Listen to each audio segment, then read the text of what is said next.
Censorship is to art as lynching is to justice. This is what Henry Louis Gates said concerning censorship. Imagine living in a world where we are told which books we can read, which movies we can watch, and what we are able to say to each other. Hi, my name is Rariala, and I've recently been researching the controversy surrounding censorship. I think censorship is a topic that needs to be discussed since it's so prevalent in today's society.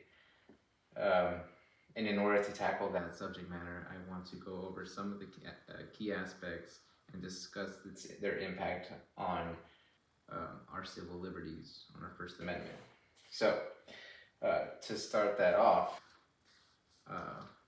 one of our God-given rights, or we could say the First Amendment of the Constitution, protects the people, and more protects their freedom of speech, assembly, press, and petition. But censorship significantly affects that. Censorship limits how much we are able to express and what information we are able to express. It also limits some of our ideas. So the founding fathers of the United States promoted this idea in the First Amendment of the Constitution, promising that no law would infringe on the freedoms of speech and press. And this also creates an environment where people's voices are silenced.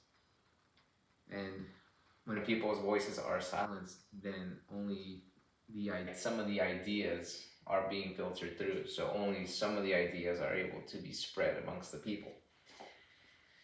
Challenges don't simply involve in expressing a point of view, rather they are an attempt to remove material from the curriculum or library, thereby restricting the access of others.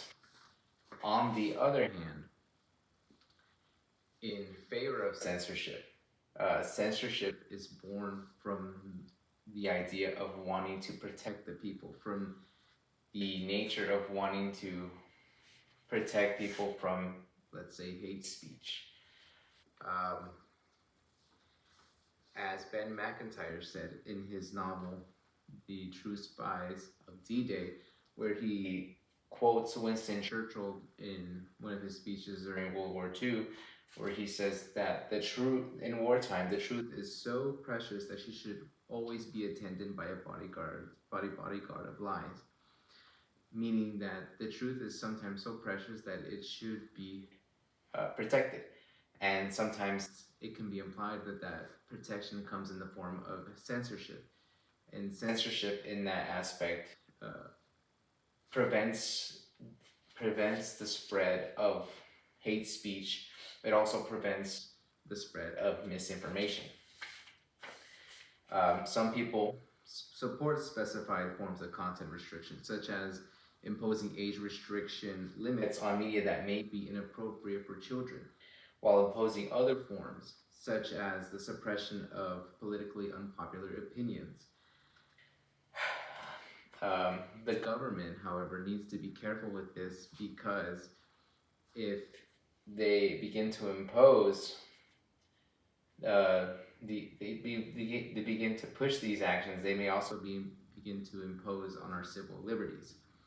And that is why it is so difficult to strike that balance between too much censorship and not enough.